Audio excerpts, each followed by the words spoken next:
Olá, seja bem-vindo à aula 3 do nosso módulo de gerenciamento de projetos. E hoje a gente vai falar sobre o ciclo de vida dos projetos e as suas fases. Tudo que a gente faz na nossa vida tem ciclos, né? Então, por exemplo, a gente faz aniversário todo ano e todo ano a gente comenta com os nossos amigos que a gente está fechando mais um ciclo e iniciando outro. Todo final de ano, na época de Réveillon, a gente diz que está fechando um ciclo e iniciando outro. Com os projetos é da mesma forma. Os projetos, eles têm começo, meio e fim bem definidos. Eles não são eternos, né? Tem alguns projetos que sim, podem até demorar anos para serem concluídos, mas eles têm começo, meio e fim. E quando a gente fala que eles têm começo, meio e fim, a gente está falando que é uma maneira mais fácil, né? A gente divide dessa forma porque fica uma maneira mais fácil de fazer o gerenciamento de todas as atividades. É claro que se a gente está pensando num projeto mais simples, menor, de curta duração, pode até não parecer muito sensato a gente ficar dando muita ênfase nessas divisões. Mas para pensar em um projeto grande, que a gente já falou antes de construção de um arranha-céu, construção de um condomínio de casas, por exemplo.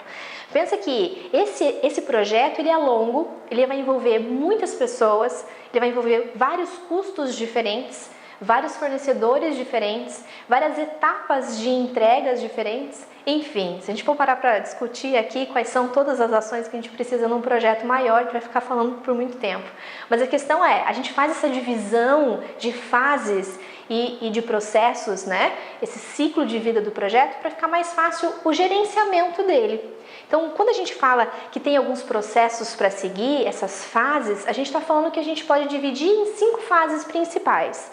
Tá? A gente pode estar falando então da fase de iniciação, que é onde a gente vai procurar saber o que é o projeto, quais as pessoas que estão envolvidas, né? A gente vai estar falando também da nossa fase de desenvolvimento, que é onde a gente vai procurar saber quais são as premissas, por exemplo, quais são as etapas do planejamento que precisam estar ali na frente definidas antes de começar a execução, que é a nossa terceira fase. A gente também tem uma fase de controle para saber se tudo isso está acontecendo da melhor forma. E a gente tem a fase de encerramento. Tá, você não precisa ficar preso a essas 5 fases a cada ação que você vai fazer dentro do seu projeto. Pensa assim, pensa no teu projeto acadêmico desse semestre.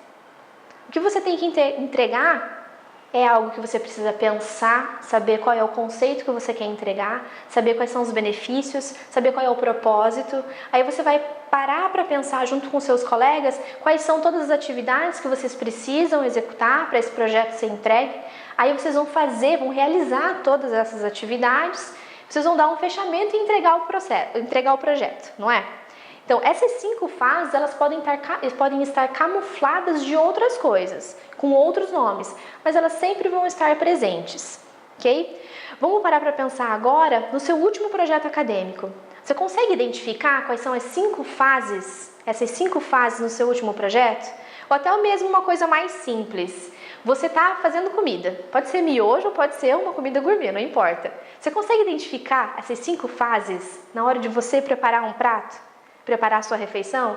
Você não para e pensa no que você quer, aí você vê se você tem os ingredientes, você dá uma analisada para ver como que vai fazer, você executa aquilo, você realiza aquilo e aí senta para comer. Esse é o encerramento da sua fação de uma refeição.